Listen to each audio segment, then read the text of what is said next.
రైతు బంధు పేరిట ఎలక్షన్ బంధుగా మార్చి ఎలక్షన్లు వచ్చినప్పుడు మాత్రమే రైతు బంధు వేస్తున్న విషయాన్ని రైతులు గమనిస్తున్నారు.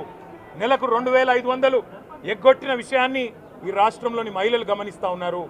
2 లక్షల ఉద్యోగాలని చెప్పి నువ్వు చేసిన మోసాన్ని ఈరోజు రాష్ట్రంలోని యువత గమనించింది. కాబట్టే నీ దగ్గర చెప్పుకోవడానికి సమాధానం లేదు, చెప్పుకునేందుకు ఏమీ లేదు. కాబట్టి ఏం చేయాలి, నువ్వు ఏదో ఒక డైవర్షన్ మీద ఏదో ఒక రకంగా ఒక కమిషన్ అని ఎంక్వైరీ అని ఏదో జరిగిందని ఇదిగో పులి అంటే అదిగో తోక అని నువ్వేమో దున్నపోతు తినిందనగానే నీకు తయారుగా నీ జోడీదారు బీజేపీ రెడీగా ఉన్నాడు. నువ్వు దున్నపోతు తినిందనగానే వాడు దుడ్డని కట్టేయని వాడికి వస్తాడు. మీ ఇద్దరి దొంగ భాగోతం, మీ ఇద్దరి దొంగ నాటకాలు తెలంగాణ ప్రజలకు అర్థమైనాయి.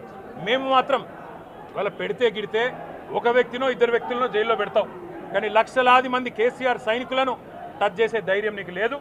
తెలంగాణ ప్రజలకు రక్షణ కవచంలాగా ఆనాడు ఉన్నది టీఆర్ఎస్ఏ, ఈరోజు ఉండేది బీఆర్ఎస్ఏ, రేపటికి కూడా స్వీయ రాజకీయ అస్తిత్వమే శ్రీరామ రక్ష అనే విధంగా ముందుకు పోతాం.